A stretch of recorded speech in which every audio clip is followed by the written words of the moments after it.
You might jump over here and see, ooh, barbecue chicken. But they give you old dry pork chop. I mean, you gotta understand. It's not always what you see is what you get. No, you can't. If you live in Casey, you know Dexter Turner.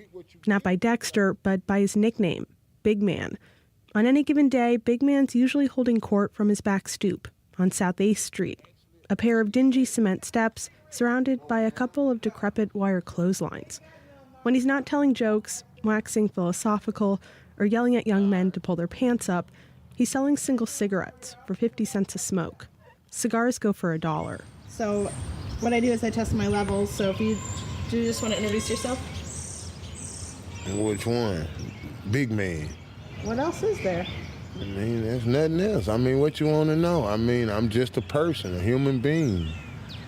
I mean, a person that still respects and appreciates his hood, even though it's going the wrong path, but we try to make it better. It's gonna be better. On a sunny Friday in late May, I went to see Big Man. We'd made plans to spend the afternoon hanging out, me with my tape recorder and him barbecuing with his family. Big Man's apartment is right next to a playground, so it's easy for him to man the grill and keep an eye on his kids as they play outside. Today, Friday. Today, a good day to barbecue. What do you like to barbecue? Oh, chicken. A couple pieces of ribs, some pork chops, and some good old hamburgers. But ain't nothing like a barbecue burnt hot dog. It's the best. You gotta have a little burn on it. You gotta have a little burn. Big Man is quite a character. Sometimes it can sound like he's putting on a show, but trust me, that's just him. He grew up in public housing, a development about 2 miles north of here. He moved to Casey in 1999. Back then, he says, the community was pretty tight. But today, that closeness has frayed. Shootings are way up. The police are bearing down, and the project is about to be completely torn down and rebuilt. So people are on edge. Still, it's Big Man's home. It's where he's raising his kids, where his friends live. He's trying to have a good life here. Some days it is, and some days it isn't. He grapples with that paradox. No matter what, though, there's always Big Man's sense of humor and his flair for colorful analogies. I mean, I done learned how to adapt to this. It's like a cactus. You can throw me out there in the sand, I'm gonna grow.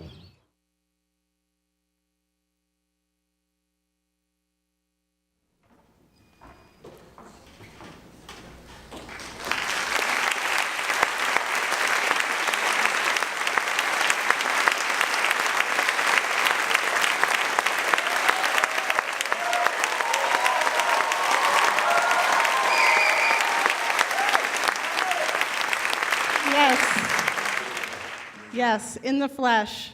Big Man. Big Man. I have to tell you that I just want to take a moment to thank you. Do we have Promise listeners in the audience?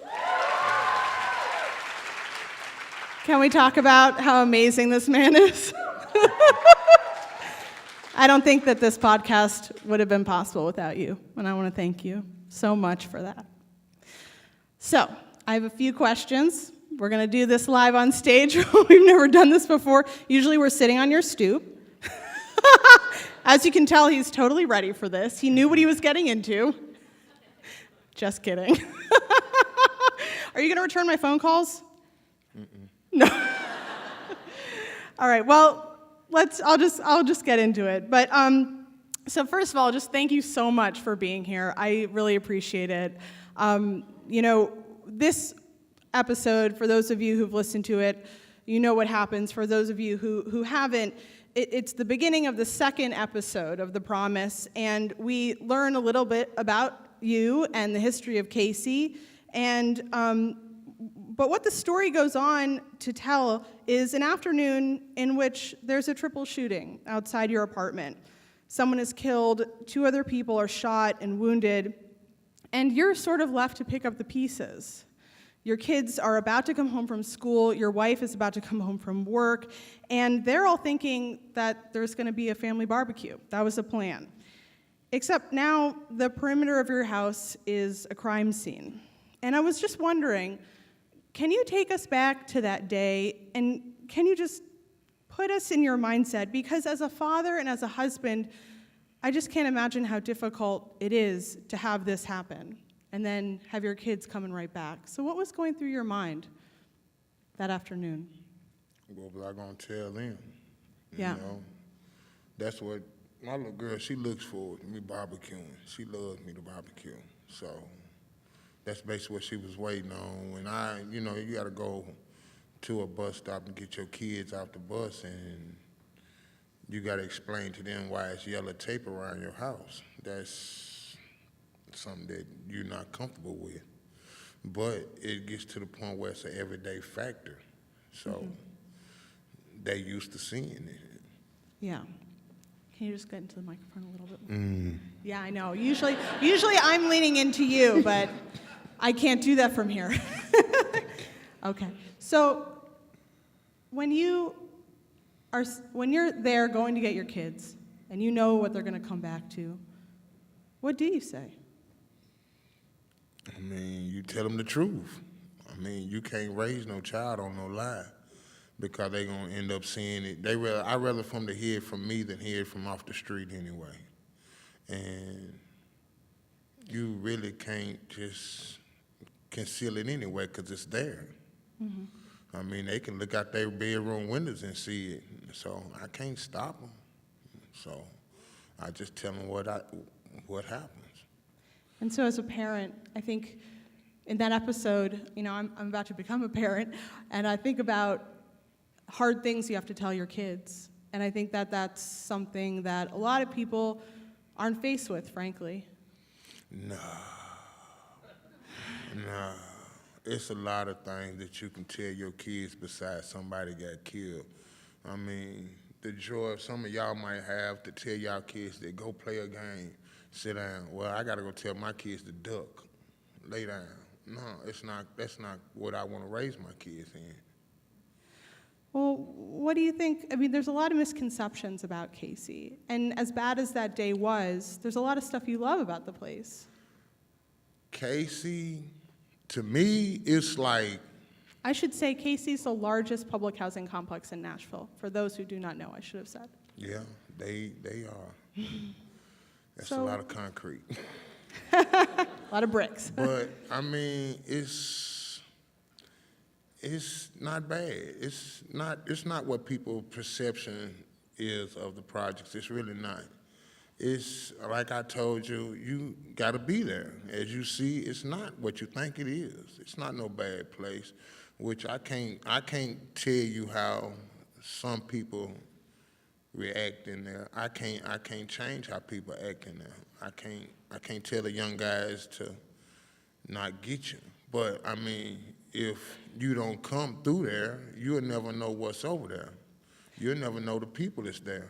I mean, you can say Casey, and I don't know. Half of y'all might not even want to come through because you know what you see on the news, but you can't go by what's on the news. You got to come by and see the people yourself. They're not all bad. We're all not bad. We just want better things like most of everybody want, you know. We just don't have it, though. But we do got barbecue. You do have barbecues, that's right. What is it about the neighborhood that you feel like people don't know? I mean, sure, there's a lot of really wonderful people there, but there's a wonderful community. You have to dig down. I think I saw that. If you actually come and just walk through, you'll see it's not what people say it is. You know, you have your good things, you have your bad, but shoot, it's still a neighborhood, which a whole lot of people don't understand when I say it like this. It's a city within a city. And that's the best way I can see it, you know. You won't come to my city unless you heard something bad about it, so you're not going to come to it. It's a city within a city, and I use that a lot. There's a lot of change happening in that neighborhood. You know, I saw that. That's probably why I went there and did the podcast. So you live in a neighborhood in East Nashville, one of the fastest gentrifying neighborhoods in the city, probably the fastest. Yeah, Yeah. So what is it like, from your perspective, being in the middle of a place like Casey and watching all around you the neighborhood change? You want the truth or a lie? I want the truth. It's a growth that I don't think I'm a part of the equation. How so? I mean, you can build cities in days, but the people in that city that started there, it's not gonna be there. So how is you gonna say that's still my community? Right. So you're talking a little bit about the massive overhaul that's happening. Yeah. The housing authority is tearing it down and rebuilding it as mixed income. I mean, you can tear it down. It's still gonna say Casey. It's still Casey dirt. It don't make no difference. Still people died on that dirt. But if you're going to gentrification, that means you got to give us a chance to blend with them, and you got to give them a chance to blend with us. So, but if you put me somewhere else and not in the spot that I'm accustomed to, I mean, what? Right. And so later in the series, we kind of try to talk about that question of like the mixing that's going to happen. And in the 4th episode, we meet a neighbor, Wolfgang and Stephanie. Yeah, they live in the nicest house on the block. And you struck up a real friendship with Wolfgang over the time that you knew him. And I wonder, there's a lot of people who say they want to help communities like Casey and the people that live in them, and what that means to them is, give a bunch of school supplies or give a chunk of money. But Wolfgang didn't quite want to do that, did he? No. Yeah, he wanted to help you with an idea you had, a business. Yeah. And he wanted to help you start that business so you could employ other residents in Casey. And I'm just wondering if you could explain the difference between Wolfgang's approach versus just kind of throwing money at the problem. Like, which one do you like and why? The thing about throwing money at it, it's not going to solve anything. It's just going to make a bunch of people feel good for 35 minutes. And with Wolfgang, he came and he wanted to get to know people. He wanted to help. By helping, he wanted to come and help somebody that can help somebody else, which that's what they call the dripple effect. I guess that's what y'all say, right? Trickle down. Trickle down. So if you helping me, I can help them, and they can help, which go on and go on. Well, that's what we were starting to do before the little accident. Yeah. And so it felt like instead of just giving you a chunk of money, what he wanted was to build a relationship. Yeah.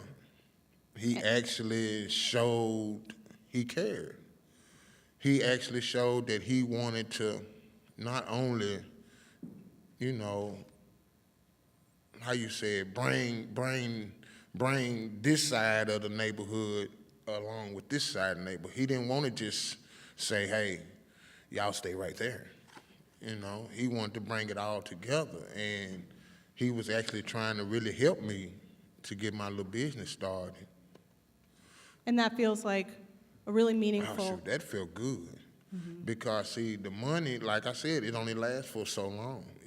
You can't, which really, the money that they give to us, it's not really going to us. Mm-hmm. It's going in somebody else's pockets. So I don't get to see it. So I wouldn't know what you gave me. Right, if it's going to an organization or something, right. So, okay, my final question. You let me tag along with you for like a year. And you're a really good sport, letting me knock on his door like every day, call him, just show up. And at one point at the end, we were like a year into it, and you told me, one of the things I love about you is you're always so honest with me. And you said to me, most of the podcasts had already been dropped at that point, and you said, a lot of what I heard, it was good, but I've heard it before, and I hear that, and I understand it from your perspective, because there have been a lot of promises made and a lot of promises broken in Casey. But I just wanted to ask you, why did you do it? Why did you share your story with me? Why'd you let me tag along for all those months? Then again, truth or lie. I always want the truth. I'm a reporter. She wouldn't leave my door, okay?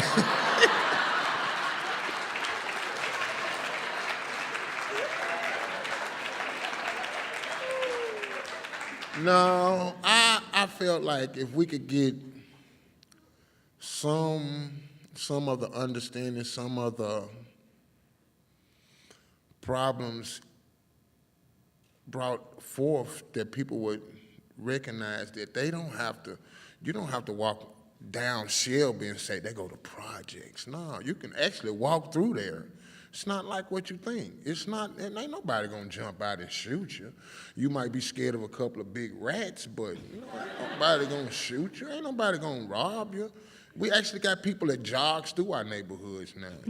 It's like we got kids, so how can we show our kids something different if you're not trying to show something different? I mean, I was raised don't trust, but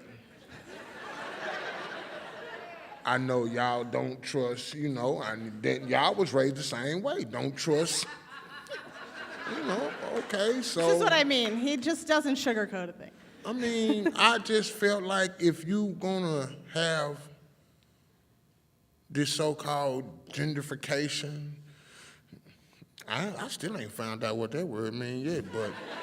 Well, that'll be season 2. Now, beautification, I can think about that, but if you're gonna have this gentrification that they are gonna bring people together or bring this side with that side, you gotta understand, if you're not gonna blend this side with it first before you start tearing it down and trying to reconstruct it, what kind of structure you gonna have?